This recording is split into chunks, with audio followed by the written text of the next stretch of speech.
Jadi hukum asalnya ibadah itu terlarang sampai ada dalil yang menjelaskan. Berkreativitas dalam berbisnis. Selama kita tahu nih batasannya yang haram-haramnya ini.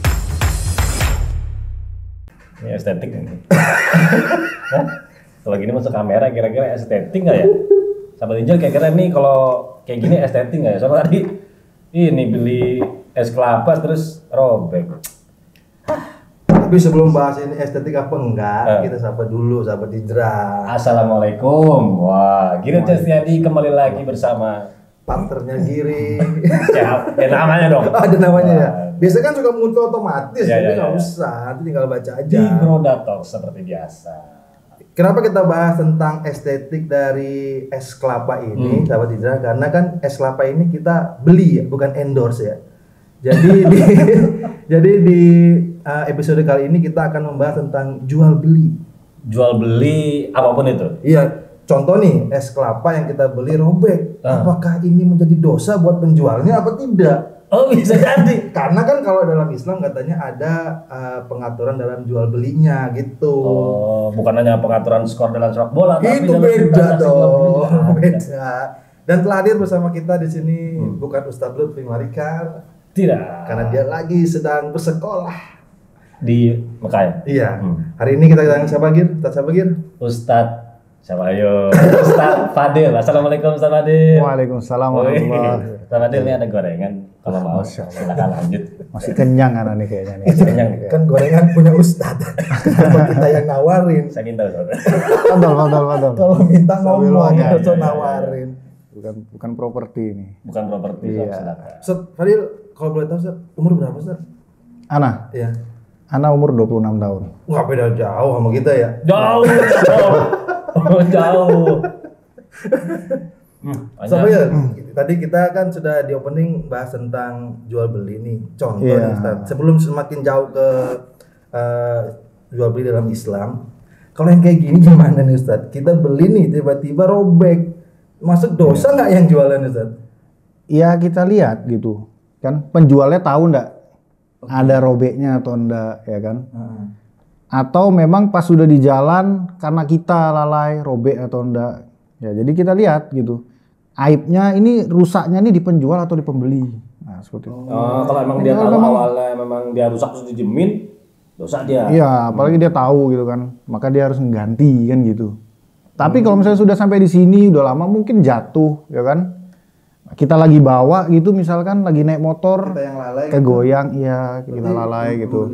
Penjualnya nggak dosa berarti Ustaz. Enggak. Nah pembawaan memang dia nggak tahu. Pembawaan ini tadi Mungkin dia lalai. Atau mungkin udah lah. Bisa jadi mungkin nggak sengaja juga. Nah, sekarang kita ini Ustaz membahas tentang jual beli dalam Islam. Apakah mohon maaf ya nih, apakah sedetail dan segawat itu nih dalam Islam diatur jual beli? Emang kalau nggak diatur bahayanya di mana Ustaz? Ini pertanyaannya bagus. Itu perempatan tau?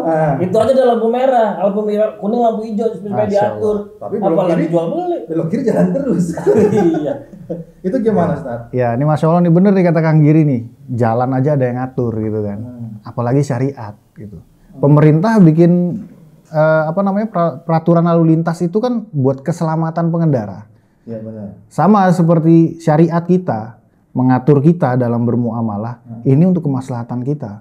Nah, coba antum lihat suatu negara yang mempraktekkan nilai-nilai ekonomi syariah. Itu mereka mendapatkan efek yang sangat besar gitu loh. Kalau kita bicara soal ekonomi ya, kalau kita bilang ya, ekonomi secara mikro dan makro ya. Biasanya pendapatan negaranya lebih baik ya kan, minim pajaknya lebih kecil dan lain sebagainya. Intinya rakyatnya lebih sejahtera. Nah, seperti itu. Jadi Islam nih Masya Allah nih, benar-benar. Nah sekarang detail contoh itu yang diatur seperti apa Ustaz dalam jual beli dalam Islam ini? Ya, jadi pada hakikatnya kalau kita ngebahas soal fikih muamalah nih ya Kang ya, sebelum kita ngomong jauh nih ya, kita ini kan ada yang namanya fikih ibadah sama fikih muamalah. Nah, kalau misalkan kita ngebahas fikih ibadah nih Kang, itu urusan kita seorang hamba dengan Allah Subhanahu wa taala. Jadi ketika kita mau beribadah, ada kaidah penting gitu ya. Al aslu fil ibadah mani gitu ya. Man'u illa dalil ala fi'li. Jadi hukum asalnya ibadah itu terlarang sampai ada dalil yang menjelaskannya. Jadi kayak misalkan kita mau puasa ya kan, ada dalilnya enggak gitu kan. Iya, sekarang Sampai antum dalilnya, ya. betul. Masa antum mau sholat Isya 5 rakaat, ada dalilnya enggak? Nah, kan Harus seperti jelas itu. dalilnya dulu. Betul. Nah, berbeda kalau muamalah ini kontras. Nah, kontras dia kebalikannya. Jadi al aslu fil muamalah ibahah illa dalla dalil ala tahrimi. Jadi hukum asal muamalah itu boleh mubah Tapi sampai ada dalil yang mengharamkannya. Itu. karena kalau nggak salah nih, Sa. Tahu Ustaz? Ya, gimana? Ustaz. Gimana tadi? Kalau ibadah Hukum awalnya ada larangan. Semuanya dilarang. Dilarang dulu. Dilarang. Sampai ada dalilnya. Ada tuntunannya nggak dari Nabi? Ada dalilnya nggak dari Quran, Kalau dari ada Sunnah? dalil baru boleh. ibadah itu. Betul. Kalau muamalah Kebalik. semuanya halal. Hukum asalnya mubah, boleh. Boleh tapi Sampai ada dalil yang yang melarangnya. melarang. Nah, yang mau kita tanyakan sekarang itu. Itu tuh apa? Ya yang tentang kalau nggak salah ada faktor-faktor yang mengharamkan tentang jual beli ini kan. Iya, betul. Jadi nggak rugi kuliah S1 ekonomi. Masya Allah. Ngobrol, ini Wah, Makanya cocok. Ini ekonomi tak. Ini jujur aja. Iya. Ini kalau dari sisi keislamannya itu tidak ada kan. Ini secara global aja nih. Oh, bagaimana hukum ekonomi. Untung yang penting ya. Segala macam. Lu tahu nggak? Enggak. Makro mikro tahu nggak? Tahu. Hah? Tahu dong. Gue lupa. Makro udah bantu. Mikro itu yang kecil. Berubah gitu. jadi lo tenar. Nah, Tat, faktor-faktor nih Tat untuk jual beli nih. Kan kebetulan Esa jualan apa? Bebek Palura. Ah, Kesempatan luar biasa. Iya. Ekonomi Saya masuk. juga kebetulan sudah sekitar 13 tahun di Forduren gitu. Jadi Masya Allah. pengen tahu Tujuannya ke sana dia. enggak karena biar Ustaz tahu kita tuh Oh, iya, ternyata iya. entrepreneur juga gitu. Iya. Masya Allah. Itu ada faktor-faktor apa saja supaya kita tahu bahwa oh ini yang haram, ini yang tidak. Ya, jadi sebelum kita ngebahas nih ya yang haram, dari sini kita udah tahu bahwasanya yang halal itu lebih banyak. Makanya kenapa yang dibahas yang haram aja? Iya. Karena yang haram tuh jumlahnya sedikit. Yang haram tuh justru sedikit. Sedikit. Kalau kita ngomongin yang halal, Masya Allah, nggak kehitung. Karena Islam tuh bener-bener memberikan kita tuh kesempatan peluang berkreativitas dalam berbisnis. Silakan gitu. Iya, selama kita tahu nih batasannya yang haram-haramnya ini. Nah, seperti itu. Nah, ini yang harus Seperti kita itu. Gitu bahas. Ustaz, kita penasaran Iya. nih yang takutnya yang kita jalani selama ini takutnya termasuk dalam yang haram gitu. Iya, iya. Jadi memang kaum muslimin ya, terutama para pelaku usaha ini memang harus ngerti gitu loh. Biar mereka ini tahu gitu ya kan. Yang mana yang diperbolehkan, yang mana yang nggak diperbolehkan gitu. iya. Sebenarnya lebih yang nggak diperbolehkan sih sebenarnya. Nah, itu Batasan. faktor-faktornya apa saja nih? Pak? Ya, jadi faktor-faktor ini, jadi Syekhul Islam Ibnu Taimiyah ini membagi faktor menjadi 3. Tiga aja? Faktor utama gitu ya. Yang pertama adanya faktor unsur kezoliman di dalam suatu akad. Nah, Zolim dalam akad. ya, ada kezoliman. Jadi zolim itu artinya secara bahasa menempatkan sesuatu tidak pada tempatnya. Oh, seperti ini, Zat. Tidak pernah tempatnya ini. Emang tempatnya itu. Oh, iya. Itu aja. Betul ya. Ya, jadi ada unsur kezoliman. Nah, ya, jadi faktor kedua adanya unsur goror. Ya, antum tahu goror nggak nih? Artinya apa nih? Itu yang film-film itu. Apa tuh? Horor. Oh, horor. Beda tuh ya. Goror itu faktor ketidakjelasan. Oh, nggak jelas. Nggak jelas ya. Ya, tadi itu Nggak mana jelas. sih? Saya nggak jelas jam segini. Nah, Datang bukan. gitu. Harusnya ngomong gitu Bukan kan. itu. Masa digoror jam segini. Iya. Enggak. Oh, ketidakjelasan dalam transaksi jual beli. Iya, ketidakjelasan itu bisa ketidakjelasan barangnya, atau nggak jelas harganya, atau nggak jelas waktu transaksinya. Promonya gitu mungkin tadi misalnya beli 1 dapat 10 misalnya, tapi 10 ini apa tuh mungkin nggak jelas gitu, bisa jadi tadi. Ya. Jelaskan gitu misalnya. Ketidakjelasan ini lebih kayak misalkan kita menjual barang, tapi spesifikasinya tuh nggak jelas. Misalkan Kang Giri, ini anak jual HP ke antum 2 juta. Antum nggak tahu, anak jual HP apa. Nah ini nggak jelas. Pokoknya bagus, cuma gitu tok ya. Nah, iya, nggak boleh kayak gitu. Ya, hikmahnya itu kan berarti kan kita tahu gitu kan, biar nggak merugikan pembeli. Ya, kan? Hikmahnya. Ya. Itu goror. Lalu faktor yang ketiga tuh, faktor yang paling banyak diketahui masyarakat lah, faktor riba. Ya. Jadi orang kan kalau dengar namanya ekonomi syariah pasti langsung ingatnya wah riba gitu. Ya Masya Allah. Tapi kita juga harus tahu bahwanya ada 2 faktor lagi nih yang tadi gharar sama kezoliman. Kalau riba itu yang termasuk cara membeli kita, misalnya nggak punya duit terus pakai yang letter itu.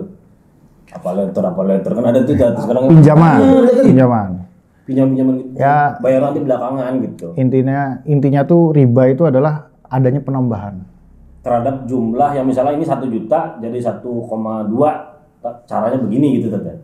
itu lebih ke akad hutang. Tapi kalau akad jual beli kayak kredit itu sebenarnya diperbolehkan. Cuman kita ngebahasnya nanti lah ya, masih Sabar. Insya Allah.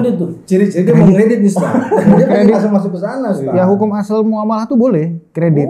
Ya. Cuman kita lihat sistemnya, bener nggak cara sistem kreditnya. Nah, Tuh, seperti sahabat itu. aja. Seru.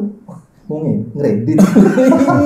Sama bilang apa lagi? Kan Baru datok ini baru awal-awal. asal mampu.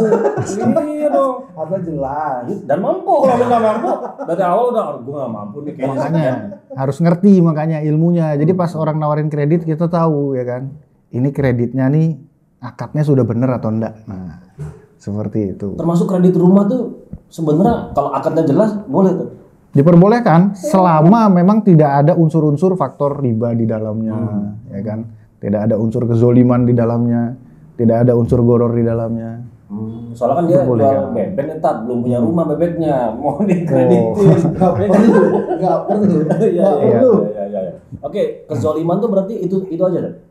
Kezoliman tuh di dalamnya kita punya contoh-contohnya lah ya. Boleh dijabarkan contoh-contoh yang biar kita semakin paham gitu yang termasuk ini zolim apa enggak, ini gharar apa enggak gitu. Dari Bandung Jabar. Diperluas. Dijatimkan. Dijatimkan. Insyaallah. Apa-apa aja nih Dad. Ya, jadi kezoliman nih kita punya banyak contoh-contoh gitu ya. Salah satu contohnya itu adalah kecurangan. Curang dalam transaksi jual beli. Iya, banyak lah contoh-contoh kita kalau lihat kecurangan kan. Kalau kita bilang kayak si fulan nih, aduh curang gini kan, ada yang disembunyiin. Misalkan jual barang bekas, misalkan HP, ngomongnya no minus gitu kan. Lecet pemakaian. Iya. Taunya misalkan di dalamnya ada yang rusak, misalkan mesinnya ada yang bermasalah. Tapi dia sebenarnya tahu. Cuman nggak tidak diinformasikan. Iya, betul. Yang lebih sering itu tuh penjual buah biasanya ya. Kalau dia bilang nih, anggaplah jeruknya manis nggak nih semua? Oh manis semuanya nih. Tiba-tiba ada yang kejut. Itu termasuk zolim nggak sih itu? Nah, ini sebenarnya masuk lebih ke gharar sebenarnya. Oh, lebih ke gharar itu. Iya. Kita lihat dulu namanya penjual buah itu mereka biasanya sudah ngerti lah. Mana yang kira-kira, mereka sudah mengira-kira, kira-kira ini buah sudah matang. Tapi mereka nggak bisa memastikan 100%. Terus bilang apa Tat? Biar aman. Oh ini buah memang sudah masuk waktu manis. Dari ciri-cirinya misalkan wangi, ya, perubahan warnanya misalkan, ya kan. Tapi memang benar-benar dia memang nggak berbohong ya. Kan ada mungkin yang aslinya buahnya masih mentah dibilang mateng sama dia. Nah ini dia melakukan kecurangan. Tapi kalau memang secara kita bilang telur, ya kan, kayak telur gitu, kita nggak bisa mastiin telur ini sudah pasti rusak atau enggak. Cuman dia sudah mengira-ngira misalkan, oh buah telur ini masih bagus. Qadarullah pas ada pembeli beli, pas dibawa pulang kecut. Nah, di sini ada yang namanya gharar yasir atau gharar muktafaroh. Gharar itu adalah sesuatu ketidakjelasan nih Kang, ya kan? Namanya buah, kita nggak bisa pastikan. Iya, kita nggak bisa pastikan 100%. Tapi memang dia sudah bisa dibilang akuratnya 90% lah. Mungkin kepleset. Ciri-ciri ya. Ya, mungkin meleset sekali 2 kali sama pelanggan yang lain. Nah, ini dia sudah sudah berlepas tanggung jawab lah gitu. Nah, kalau misalnya gini Tat, kebetulan istri Anda kan jual buah nih Tat. Apa namanya ini? Mamina Fresh. Mamina Fresh. Di Instagram bisa. Itu kalau misalnya nanti kecut, balikin aja Mam gitu biasanya. Balikin aja Mam, kalau memang kecut nanti kita ganti dengan yang maksudnya dibalikin terus di maem gitu. Enggak, maksudnya ketika dia buka dia mami kan gitu, mami kan gitu. Iya. Mam, nanti kalau misalnya kecut kembaliin aja nanti kita ganti. Nah, biasanya Mam, ini ada yang kecut. Oh iya, balikin aja. Ya enggak usah, enggak apa-apa, cuma 1-2 biji aja. Itu aman berarti. Aman. Bahkan kalau antum misalkan nih kalau kecut balikin, ini Masya Allah, antum nih bisa dibilang di dalam hadis ada yang sebutkan ya, rahimallahu samhan idza ba'a wa idza ishtara wa idza iqtada. Allah memberi rahmat seseorang yang memberi kemudahan ketika melakukan transaksi jual, transaksi beli, dan penangguhan. Antum berarti memberi kemudahan ke pembeli kan? Ketika dia ada kecut diberikan fadol nih, balikin lagi. Itu dirahmati oleh Allah transaksinya. Jadi bisa dijadikan itu jadi sebab keberkahan antum mencari rezeki. Jadi memang bisa dibilang Islam tuh bener-bener kalau kita bilang kita bisa cari pahala tuh nggak dari ibadah doang, tapi dari bermuamalah pun kita bisa cari pahala. Ada banyak pahala yang bisa diambil gitu, Ustaz. Tapi itu khusus buah aja, Ustaz. Apapun itu. Selama barang yang dijual itu diperbolehkan ya, tentu ya tidak melanggar syariat. Nah, kadang-kadang ini Tad, kalau kita jual makanan nih Tad, selera orang yang buat sama orang yang makan kan beda. Yang buat bilang enak tuh. Yang ini bilang kurang ini, saya nggak suka. Itu gimana Tad jatuhnya? Maksudnya gimana tuh? Bilangan ini misalnya nih, contoh Esa nih jual bebek nih, bebek saya tuh udah oke lah, mantap. Nah taunya yang beli bilang apa nih bebek enak. Saya nggak mau balikin duitnya, itu gimana Tad kira-kira?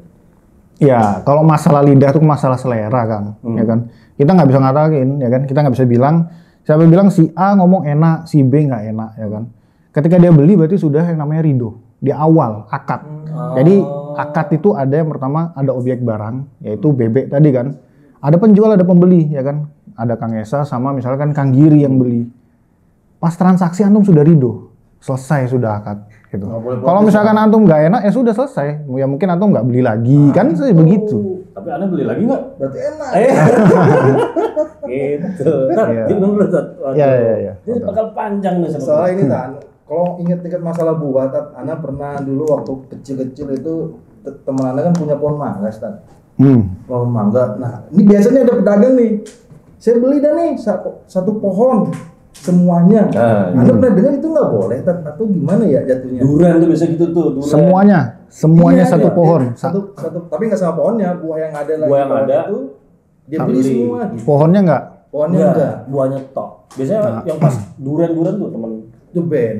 Durian itu band. Bukan. Maksudnya teman Anda pernah bilang, Anda belinya soalnya sekalian satu pohon, tapi pohonnya enggak buahnya tok. Maksudnya tuh buahnya aja yang masih. Ada buahnya kira-kira sekian langsung dijual gitu. Anda pernah dengar itu enggak boleh? Iya, benar. Itu gimana? Iya, jadi ada hadis yang melarang ya. Kalau kita nih membeli buah yang belum masak. Jadi memang masih mentah-mentah gitu ya di pohon, itu nggak boleh. Kecuali antum belinya pohonnya sekalian. Beli pohon. Karena tujuannya kan niatnya beli pohon. Ada kaidah fikih menyebutkan at-tabi'ut tabi' ya. Jadi maksudnya antum itu maksudnya antum beli pohon, maka buah ini yang mengikuti. Nah, tapi kalau misalkan antum beli buahnya yang masih di pohon aja nih sekian ada berapa. Kalau belum masak nggak boleh. Gitu. Harus mateng dulu baru boleh. Nah, kalau yang buah yang biasa istri anak beli itu kan belum tentu semua ada yang matang tuh, Tad. Maksudnya kayak kemarin tuh ada alpukat. Kan antum nggak beli di pohon. Oh itu beda ya? Iya beda. Jualan di pohon, beli semua. Gitu. Oh iya. Iya gitu. Nah gini Ustaz, sekarang kita balik yang ke zolim. Ustaz, Anda penasaran yang zolim ini?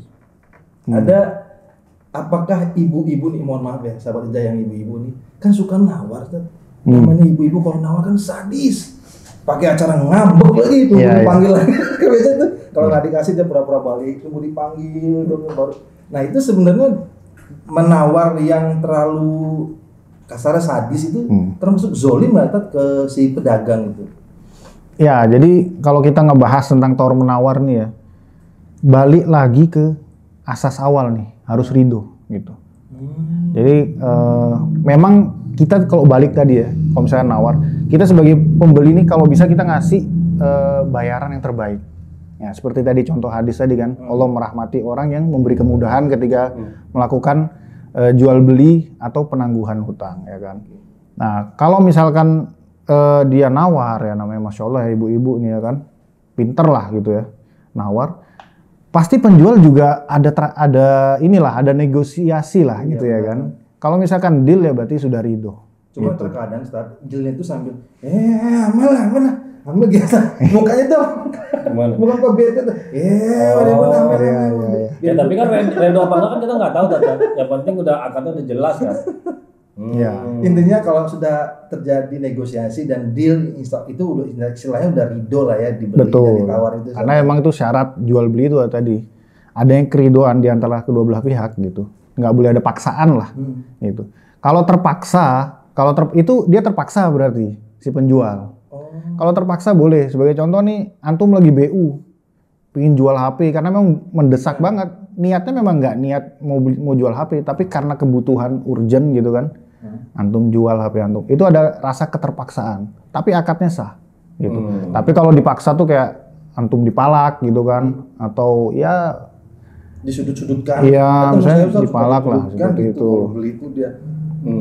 Kalau dipalak itu berarti kan dipaksa gitu. Siapa? Harus ngomong yang jelas dong. Oh, Tad, ini kalau dari sisi penjual ya, dari sisi penjual biasanya, Bu, ayo Bu, sekian Bu, biar laris lu penglaris. Nah, biasanya kan kayak Garus. Nah, itu. Itu biasanya biar larisnya di awal gitu. Itu gimana Tad? Masuk ke zolim juga nggak nih? Atau dia termasuk mistik apa? Iya, maksudnya. Nah, wallahu alam. Nah, wallahu alam nih. Maksudnya penglaris nih kan ya budaya kita ya, nggak tahu maksud yang anak pahami sih penglaris tuh biasanya orang yang beli pertama lah, dikasih harga murah gitu. Itu nggak masalah. Kalau yang anak tangkep ya, udah Ya, gitu biasanya. penglaris dah gitu. Ya. Maksudnya dikasih harga lebih murah mungkin karena pelanggan pertama. Ya itu murni transaksi aja, apa-apa ya. nggak ada masalah. Walaupun isi dikepret-kepret itu nggak masalah ya. Sebenarnya dikepret-kepret kan. Itu dikepret-kepret tuh ngapain biar, gitu ya? biar maksudnya biar nyebar gitu. Takutnya tahayul takutnya. Itu yang nggak boleh ya. Itu udah ada itu ya. Kan sepuasnya. Iya kan? Ini termasuk goror nggak nih, Ustaz? Jual beli barang, cuman antum nggak tahu barangnya.